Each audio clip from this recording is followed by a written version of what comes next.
ட்ரெயின்ல பணம் வித்துட்டு இருக்கிற ஒரு சாதாரண ஆளு 1.25 லட்சம் கோடி ஊழல் பண்ணிருக்கான்னா நம்புவீங்களா? அதுவும் வெறும் ஸ்டாம்ப் பேப்பர்ஸை யூஸ் பண்ணி. எஸ், நம்ம இந்தியாவோட ஹிஸ்டரியில நடந்த உண்மை சம்பவத்தை பேஸ் பண்ணி எடுக்கப்பட்ட இன்னொரு ஷாக்கிங்கான ஸ்கேம் ஸ்டோரியை தான் நாம பார்க்க போறோம். ரீசெண்டா நம்ம சேனல்ல ஸ்கேம் 1992 த ஹர்ஷத் மேத்தா ஸ்டோரி பார்த்திருப்பீங்க. இன்னும் பார்க்காதவனுக்கு டிஸ்கிரிப்ஷன்ல லிங்க் கொடுத்திருக்கேன். அங்க நம்ம பார்த்த ஸ்கேம் 45,000 கோடி. ஆனா இந்த ஸ்கேம் 1.25 கோடி. சோ இன்னைக்கு நம்ம பார்க்க போறது ஸ்கேம் 2003 த தெல்கி ஸ்டோரி. வாங்க கதைக்குள்ள போகலாம். அப்துல் கரீம் தெல்கின்னு ஒரு ஆளு ஹாஸ்பிட்டல் பெட்ல மயக்கத்துல படுத்திருக்கான். அப்போ ஒரு நர்ஸ் உங்க கூட பிசினஸ்க்கு சப்போர்ட் பண்ண பொலிட்டிஷியன்ஸ்லாம் யாருன்னு கேக்குறாங்க. மயக்கத்துல இருக்கிற அவன் பொலிட்டிஷியன்ஸ் தான் என்னோட பிசினஸோட முதுகெலும்பேன்னு சொல்றான். இப்ப கதை அப்படியே ஷிஃப்ட் ஆகுது. 1982 கனக்பூர் ரயில்வே ஸ்டேஷனை காட்டுறாங்க. அங்க அப்துல் கரீம் தெல்கி ட்ரெயின்ல பழம் வித்துட்டு இருக்கான். மத்தவங்க மாதிரி சாதாரணமா பழத்தை விற்காம ஃப்ளூயண்டா இங்கிலீஷ்ல பேசுறான். பழம்லாம் பேசஞ்சர்ஸ் கிட்ட என்ன வாங்கிக்கோன்னு பேசுற மாதிரி செம்ம மார்க்கெட்டிங் ஸ்டைல்ல பிசினஸ் பண்றான். அவனோட கான்பிடன்ஸையும் திறமையும் பார்த்து இம்ப்ரெஸ் ஆன ஒருத்தர் அவங்க கிட்ட பழம் வாங்குறாரு. உன்னை பார்த்தா பழம் வைக்கிற மாதிரி தெரியல, இங்கிலீஷ்லாம் பேசுறேன்னு அவங்க கிட்ட கேட்கிறாரு. நான் ஒரு டிகிரி ஹோல்டர் சார், நீங்க கையில வச்சிருக்கிற பேப்பர் என்னோட டிகிரி சர்டிபிகேட்டோட ஜெராக்ஸ் தான். இப்படி பணம் வித்துக்கிட்டே என்னோட சர்டிபிகேட் எல்லார்கிட்டையும் கொடுத்துட்டு இருக்கேன். யாராச்சும் பார்த்துட்டு எனக்கு வேலை கொடுக்க வாய்ப்பு இருக்குல்ல சார்னு சொல்றான். உன்னோட வியாபாரத்தை நம்ம பிடிச்சி போக உனக்கு நான் வேலை கொடுக்குறேன், என்ன வந்து பாம்பேல பாருன்னு ஒரு அட்ரஸ் கொடுத்துட்டு போயிடுறாரு. சரின்னு வீட்டுக்கு வர தெல்கி அவனோட அம்மா கிட்ட எனக்கு பாம்பேல வேலை கிடைச்சிருக்கு, நான் போக போறேன்னு சொல்றான். இங்கே ஏதாச்சும் வேலை பார்க்காம எதுக்கு பாம்பே போறேன்னு அவங்க அம்மா கேட்கறாங்க. எனக்கு ரொம்ப பெரிய ஆசை கனவெல்லாம் இருக்கு, இங்க இருந்தா என்னால அந்த கனவை அடைய முடியாது, நான் பாம்பே போறேன்னு சொல்றான். இப்ப கட் பண்ணா பாம்பேக்கு வர தெல்கி அட்ரஸ் கொடுத்துட்டு போன சவுகத் பாயை போய் பார்க்கறான். அங்க சொந்தமா லாட்ஜ் வச்சிருக்க சவுகத் பாய் இவனை வேலைக்கு சேர்த்துக்கிறார். கொஞ்ச நாள்லயே வேலையை கத்துக்கிற தெல்கி அங்க பிசினஸ் ரொம்ப டல்லா போறத நோட் பண்றான். நிறைய டைம் லாட்ஜ்ல ஆளே வர மாட்டேங்கிறாங்கன்னு இவனோட திறமையை காட்ட ஆரம்பிக்கிறான். அந்த ஏரியால இருக்கிற பொட்டி கடை, டீ கடை, டாக்ஸி டிரைவர்ஸ் கிட்டலாம் கெஸ்ட் ஹவுஸோட கார்டை கொடுத்து அட்வர்டைஸ்மெண்ட் பண்றான். அப்படி லாட்ஜுக்கு அவங்க ஆள் பிடிச்சி கொடுத்தா அதுக்கு கமிஷனா அவங்களுக்கு 5 ரூபாய் கொடுக்குறான். இதனால பிசினஸும் சூடு பிடிக்க ஆரம்பிக்குது. சவுகத் பாய்க்கு அவன் மேல நிறைய நம்பிக்கையும் வர ஆரம்பிக்குது. அப்படி ஒரு நாள் சவுகத் பாயோட பொண்ணு நஃபீசா லாட்ஜுக்கு வர அவளை பார்த்ததுமே டெல்கிக்குள்ள காதல் மலர்ந்துடுது. ஆச்சரியம் என்னன்னா நஃபீசாவுக்கும் இவன் மேல காதல் வருது. ஒரு நாள் அவன் செருப்பு பிஞ்சி போய் கீழே விழ அதை நோட் பண்ற நஃபீசா அவனுக்கு பொறுப்பா ஒரு புது செப்பலை வாங்கி தரவும் டெல்கிக்கு அது ரொம்ப பெரிய விஷயமா தெரியுது. இப்படியே கொஞ்ச நாள் போக டெல்கியோட திறமையை பத்தி நல்லா தெரிஞ்ச சவுகத் பாய் அவரோட பொண்ணை டெல்கிக்கு கல்யாணம் பண்ணி வைக்கிறார். ஒரு பக்கம் பிசினஸும் நல்லா போயிட்டு இருக்கு, இன்னொரு பக்கம் அழகான குடும்பமும் கிடைச்சாச்சு. ஆனா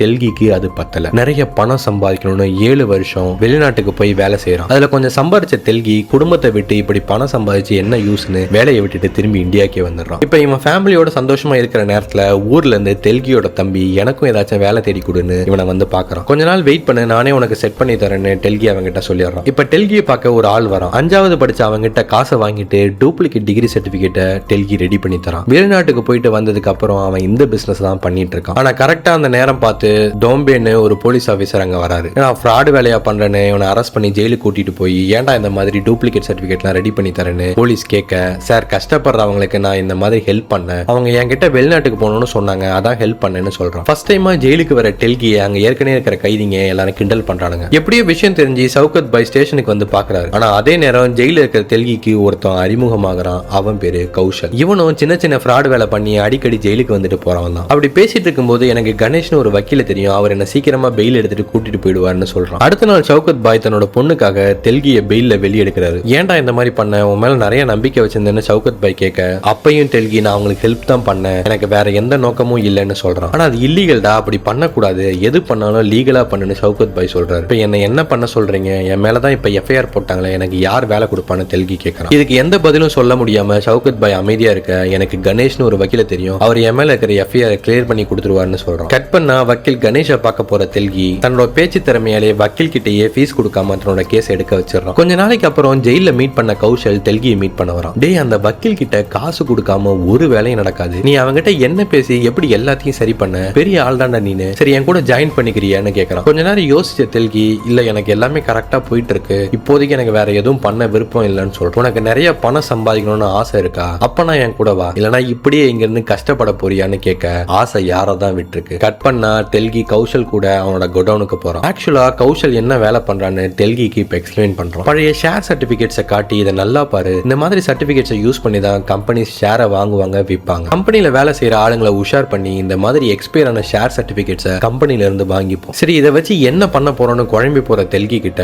நல்லா பாரு, அந்த ஷேர் சர்டிபிகேட்ஸ்ல இருக்கிற ஸ்டாம்ப்ஸ் தான் நம்மளோட புதையிலேன்னு சொல்றான். இப்ப அந்த சர்டிபிகேட்ஸை அசிட்டோன்ங்கிற ஒரு கெமிக்கல்ல முக்கி எடுக்க ஒட்டிட்டு இருந்த ஸ்டாம்ப்ஸ் ஈஸியா வந்துடுது. அப்புறம் இன்னொரு கெமிக்கலை யூஸ் பண்ணி அது மேல இருக்கிற இங்கையும் நம்ம எடுத்துடலாம். அதுக்கப்புறம் இந்த ஸ்டாம்ப்ஸ்லாம் புதுசு மாதிரி ஆகிடும். நாம ரெடி பண்ண இந்த ஸ்டாம்ப்ஸை பாம்பே ஸ்டாக் எக்ஸ்சேஞ்சில் இருக்கிற புரோக்கர்ஸ்க்கு கம்மியான ரேட்டுக்கு ரேட்டுக்கு வித்துடலாம். எப்படியும் ஒரு மாசத்துக்கு கிட்டத்தட்ட 14,000 வர கிடைக்கும். நம்ம 2 பேரும் சேர்ந்து வேலை செஞ்சா 30,000க்கு சேல்ஸ் பண்ணலாம்னு சொல்றோம். சரின்னு 2 பேரும் சேர்ந்து அங்க இருக்கிற ஒரு புரோக்கரை பார்த்து ஸ்டாம்ப்ஸை விற்க போறாங்க. ஆனா வழக்கத்துக்கு மாறா அந்த புரோக்கர் ரொம்ப கம்மியான ரேட்டுக்கு விலையை கேட்க, எப்பயும் இருக்கிற ரேட்டை விட ரொம்ப கம்மியா கேட்கறீங்கன்னு கௌஷல் ஷாக் ஆகுறான். இஷ்டம் இருந்தா கூட இல்லைன்னா கிளம்புன்னு அந்த ஸ்டாக் புரோக்கரும் சொல்ல, இதுக்கெல்லாம் இன்னொரு கேங் தான் காரணம்னு அந்த கேங்கோட ஆளை மீட் பண்றானுங்க. ஆமா, எதுக்குடா என்னோட ஏரியாவுக்கு வந்தீங்க, உங்களோட ஏரியாவுக்கு நான் வந்தனான்னு கேட்க, முடிஞ்சா வந்து பாருடான்னு அவன் திமிரா சொல்லிட்டு போயிடுறான். உனக்கு அவனுங்களுக்கும் என்ன பிரச்சனைன்னு தெல்கி கேட்க, ஓல்டு கஸ்டம் ஹவுஸ்னு ஒரு இடம் இருக்கு, அங்கதான் கவர்மெண்ட்ல தயாரிக்கிற ஸ்டாம்ப்ஸ் எல்லாம் வரும். இவனுங்க அங்க வேலை செய்யற ஆளுங்களை உஷார் பண்ணி அங்க வர புது ஸ்டாம்ப்ஸை வாங்கி வெளியில பாதி விலைக்கு வித்துடுவானுங்க. நம்மள மாதிரி எந்த உழைப்பும் போடாம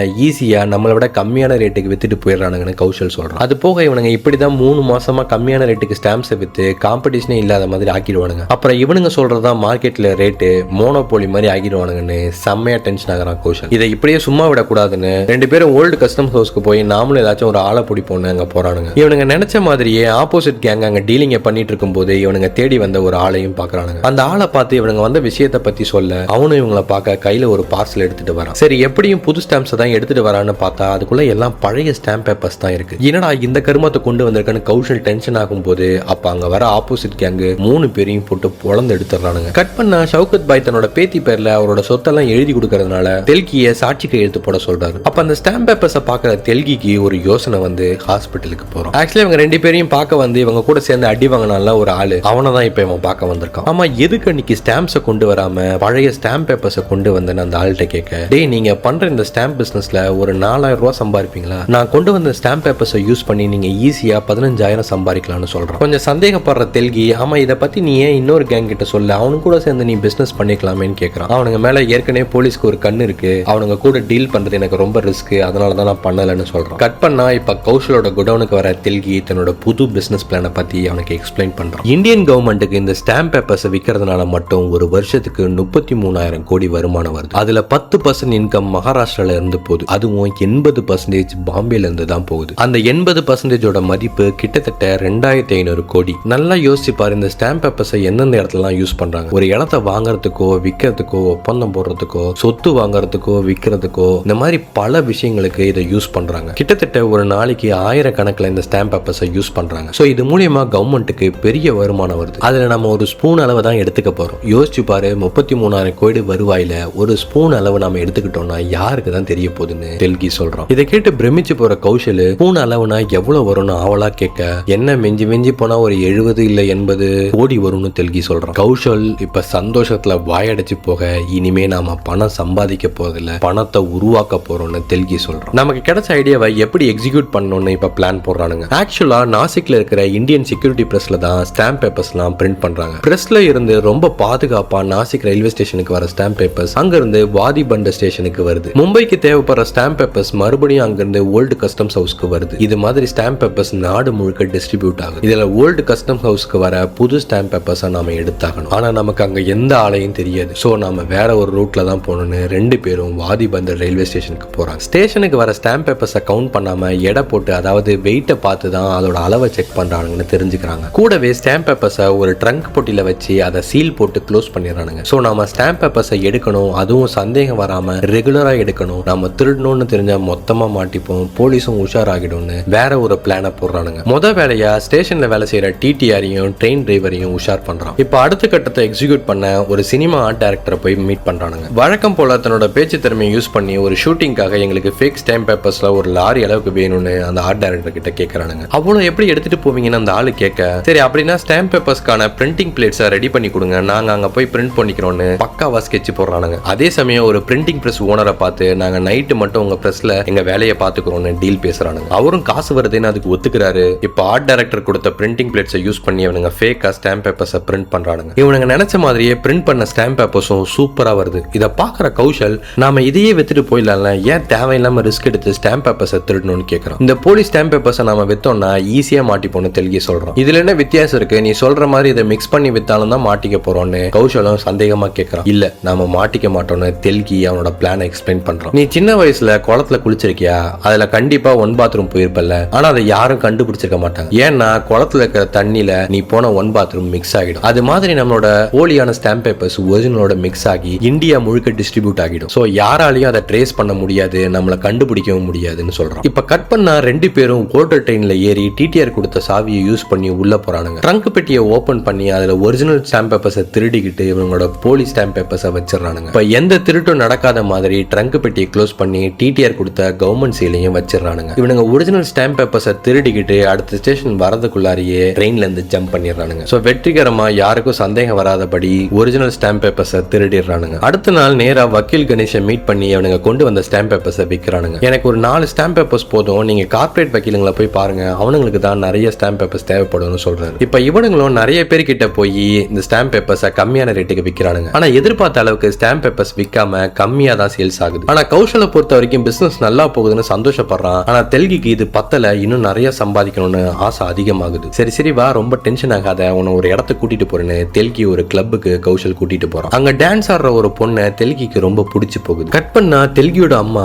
நஃபிசா கிட்ட, நீ ரொம்ப சந்தோஷமா தான் இருக்கியாமா, என் பையன் உன்னை நல்லா பாத்துக்கிறான் அக்கறையா கேட்கறாங்க. அதுக்கு அவளும் நான் சந்தோஷமா தான் இருக்கேன்னு சொல்ல, இன்னொரு பக்கம் தெல்கியோ கூட பிறந்த தம்பி சலீம் என்னையும் உன்னோட பிசினஸ்ல சேர்த்துக்கொண்டு கேட்கறான். நேரம் வரும்போது நானே சொல்றேன்னு தெல்கி இப்போதைக்கு அவனை அவாய்ட் பண்றான். அடுத்த நாள் பெரிய பினான்ஸ் கம்பெனியை பார்த்து ஸ்டாம்ப் பேப்பர்ஸை விற்கலான்னு ஒரு ஆளை மீட் பண்றாங்க. அந்த ஆளு ஒரு மாசத்துக்கு எப்படி எனக்கு ஒரு 80 ஸ்டாம்ப் பேப்பர் தேவைப்படும், நீங்க உங்களோட லைசன்ஸ் காப்பியை காட்டுங்க, நாம அக்ரிமெண்ட்டை சைன் பண்ணலாம்னு சொல்றோம். ஆக்சுவலா ஸ்டாம்ப் பேப்பர்ஸை லீகலா விற்க தனியா லைசன்ஸ் வாங்கணும். அது இவனுங்க கிட்ட இல்லாததுனால அந்த லைசன்ஸ் வாங்குறதுக்கு வக்கீலுக்கு தெரிஞ்ச ஒரு ஆளை மீட் பண்றானுங்க. அவன் லைசன்ஸ்க்கு நீங்க அப்ளை பண்ணுங்க, உங்களை செலக்ட் பண்ணா லைசன்ஸ் தருவாங்கன்னு சொல்லிடுறான். இப்படியே ஒரு நாள் இவனுங்க திருட்டு நம்ம பிரிண்ட் பண்ணிட்டு இருக்கும்போது போலீஸ் திடீர்னு ரைடுக்கு வராங்க. இவனுங்க ஸ்டாம்ப் பேப்பர்ஸை கரெக்டா மறைச்சு வைக்க போலீஸும் கரெக்டா உள்ள வந்துடுது. போச்சு மாட்டிக்கிட்டானுங்கன்னு நினைக்கும் போது ஆக்சுவலா போலீஸ் வேற ஒரு ரைடுக்காக கடை மாறி வந்திருப்பானுங்க. சரி இப்படியே பயந்துட்டு இருக்க முடியாது, இதுக்கு ஒரு வழி பண்ணணும்னு தெல்கி அந்த ஏரியால இருக்கிற ஒரு தர்காக்கு போயிட்டு அங்க இருக்கிற ஒரு பெரியவரை மீட் பண்றான். போலீஸ் இந்த மாதிரி அடிக்கடி ரைடுன்னு பிரச்சனை பண்றாங்க, உங்களை மாதிரி பெரிய ஆளுங்க வந்து பேசினா நல்லா இருக்கும், நீங்க தர்காக்கு என்ன செய்யணும்னு சொல்றீங்களோ அதை நான் செஞ்சிடறேன்னு சொல்றேன். அவர் டைரக்டா ஹெல்ப் பண்ணாம ஒரு யோசனை சொல்றாரு. சரின்னு பாம்பே போலீஸோட உதவியால